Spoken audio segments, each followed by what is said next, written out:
Fala, pessoal! No vídeo de hoje, vamos mergulhar em um tema essencial para quem está na área da saúde ou simplesmente quer entender mais sobre o corpo humano, as drogas vasoativas. Elas são fundamentais no manejo de pacientes em situações críticas, como choques circulatórios, insuficiência cardíaca e outras emergências. Primeiro, vamos entender o que são as drogas vasoativas. Em termos simples, essas são substâncias que atuam sobre os vasos sanguíneos, podendo causar vasoconstrição, ou seja, o estreitamento dos vasos, ou vasodilatação, que é a expansão dos mesmos. Essas ações são cruciais em situações de emergência, onde a regulação da pressão arterial e do fluxo sanguíneo é vital para a sobrevivência do paciente. As drogas vasoativas ajudam a estabilizar esses parâmetros, garantindo que os órgãos recebam a quantidade adequada de sangue e oxigênio. Elas são amplamente utilizadas em unidades de terapia intensiva (UTIs) e em outras situações críticas onde o suporte cardiovascular é necessário. Mas não quero que vocês as memorizem. Por quê? Não vão se lembrar agora. Você os usará se passar para. É importante saber os princípios de titulação e como você procura o pico do medicamento e a meia-vida do medicamento. Você segue as diretrizes de titulação e há um pouco de sutileza e criatividade nisso, além de observar seu paciente com muito cuidado, mas vamos conversar sobre isso só um pouco mais, ok? Então vamos falar aqui sobre os princípios de titulação e também entraremos nos cálculos de drogas e eu sei que todos vocês conhecem cálculos de drogas. Mas esses cálculos de drogas tendem a ser mais nível específico, então vamos examinar isso, por um minuto. Ok, e isso deve ser um lembrete da longa titulação do medicamento. Então, primeiro, todos os pedidos que você vê para esses medicamentos tituláveis. Eles precisam especificar um início dose e uma dose máxima e geralmente você terá um pedido predefinido para algo como dopamina para butano, nitroglicerina, algo assim. Mas eles precisam ter aquela dose inicial e uma dose máxima. Todos os pedidos devem especificar um desfecho hemodinâmico e clínico. Então o que estamos procurando, qual é o objetivo? Qual é o intervalo? Que é um ideal? A titulação da dose é baseada no estado clínico de um indivíduo, então como eles estão apresentando? Qual é o quadro clínico? E também como eles estão respondendo a esse medicamento, então não há dois pacientes que exijam exatamente o mesmo padrão de titulação. Tudo isso se reflete em como vemos um paciente, como um paciente se apresenta inicialmente, por que ele precisa daquela droga vasoativa. E depois como ele responde à dosagem. É tão importante que usemos as unidades apropriadas, estão corretas, então são microgramas por quilograma por minuto, são miligramas por minuto. Você sabe que realmente precisamos ser muito precisos com nossas unidades apropriadas, é tão importante que a concentração da infusão e a dose sejam verificadas novamente contra as ordens e as configurações da bomba. É aqui que tudo fica específico e dissemos que quanto mais você for capaz de inserir tudo em sua bomba, mais sua bomba fornecerá um mecanismo de segurança com bloqueios que você não pode fazer algo que não é seguro.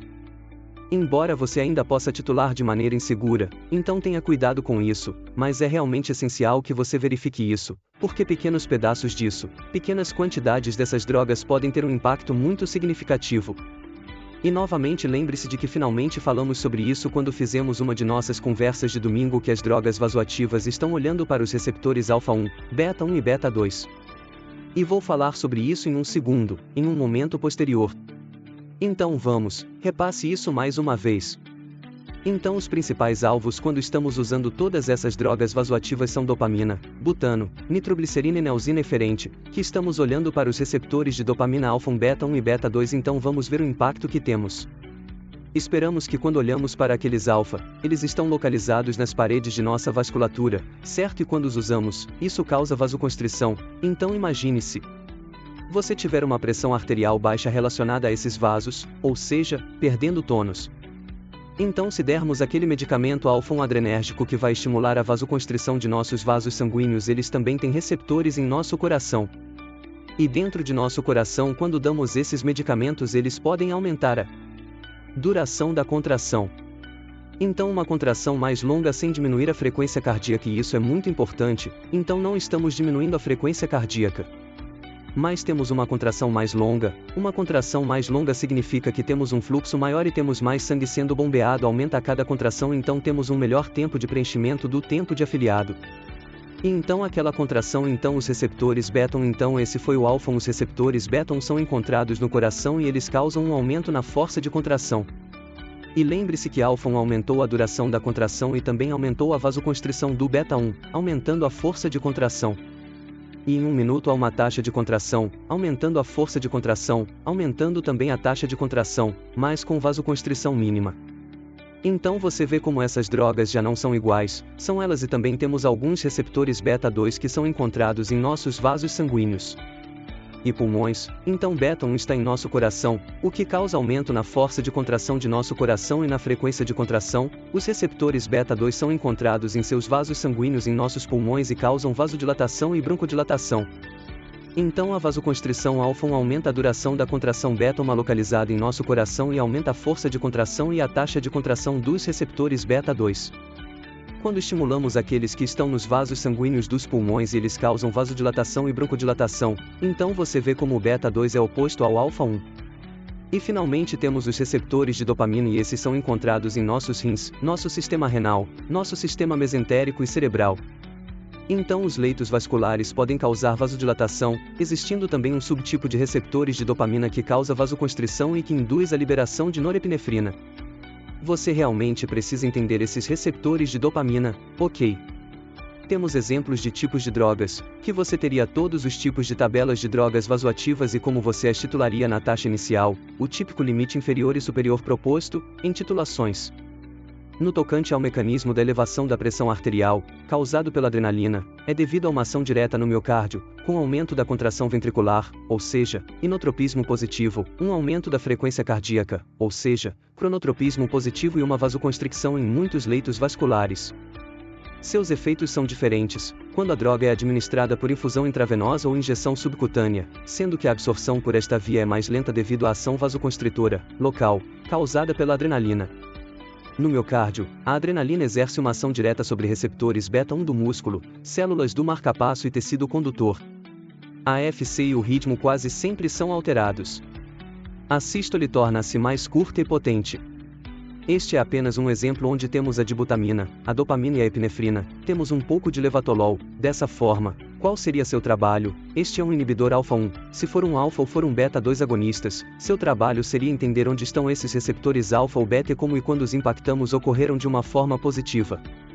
Então aumentamos ou diminuímos. Qual é o impacto no paciente? Qual é o impacto no coração? Qual é o impacto nos pulmões? Qual é o impacto nos vasos sanguíneos? E você notará que temos uma taxa básica de titulação. Por exemplo, se olharmos para a butamina, deve-se titular a cada 15 minutos de acordo com alguns parâmetros. A dopamina diz titular a cada 5 a 15 minutos e o betalor, é necessário titular de 1 em 1 hora. Então isso nos dá uma faixa básica, de que o hospital terá seu ambiente de saúde para pedidos específicos também. Eles nos dão os parâmetros específicos, sendo importante titular para se obter uma frequência cardíaca e uma pressão arterial estabilizada. Nesse caso, a dopamina vai ser titulada para aumentar a pressão arterial, ou seja, para ela ficar maior que 60 ou o que for solicitado. Já no tipo libado, é importante titular para a frequência cardíaca e pressão arterial. O que quer que seja solicitado, isso é, essas são as diretrizes gerais. Eu não estou pedindo para você memorizar nada. Mas você pode pesquisar as coisas corretamente, então não esqueça que você tem o poder de pesquisar as coisas, ok? Então aqui está.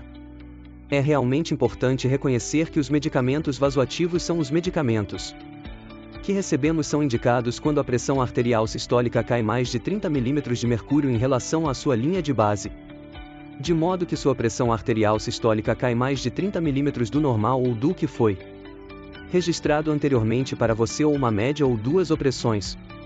Você pode fazer um cálculo para a pressão arterial média que não é tão preciso, ou podemos colocar monitoramento hemodinâmico. E na verdade medimos essa pressão média ou terror, então uma pressão arterial média menor que 60 mm de mercúrio e às vezes eles dizem 65, então só para ficar de olho nisso.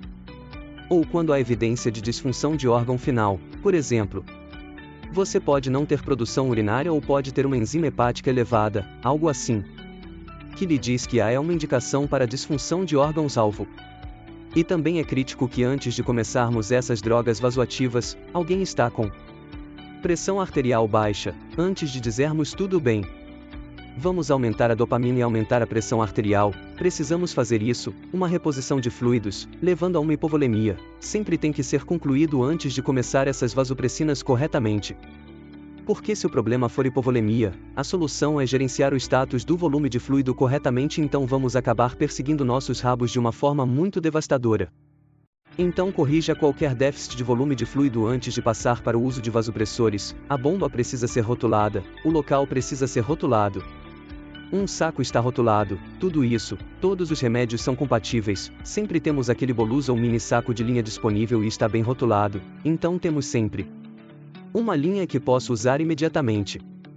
É importante entender qual medicamento titular primeiro. Se você tiver vários medicamentos que estão funcionando colaborativamente, então essa colaboração não é uma boa palavra, mas, juntos, temos vários medicamentos que estão funcionando juntos.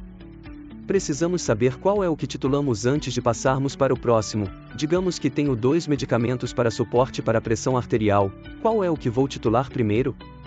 E é importante reconhecer que temos, se tivermos bombas de multiinfusão, elas estão todas presas em um poste, então nós temos, normalmente temos essas bombas triplas onde temos 3 linhas diferentes por bomba e garantimos que isso esteja garantido em uma enquete. Vamos falar sobre cálculos só por 1 minuto, este é fácil, tão fácil quanto uma torta. Quando estamos olhando para algo, para observar a descoberta da concentração da consequência em miligramas por mililitro.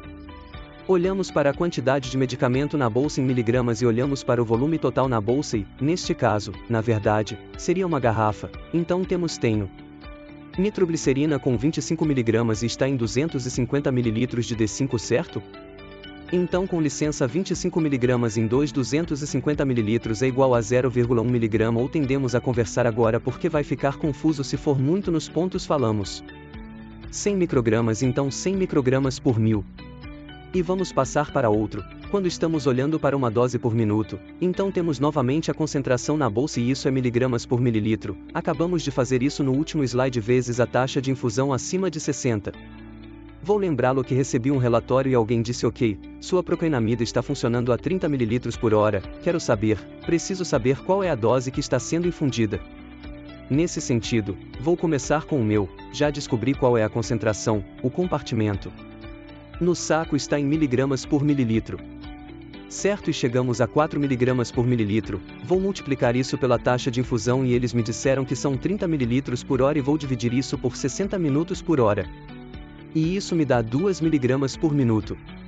Vou fazer algumas perguntas práticas, mas é tão importante que estou confirmando isso e como estou titulando, preciso saber a dose que estou infundindo e a taxa que equivale a.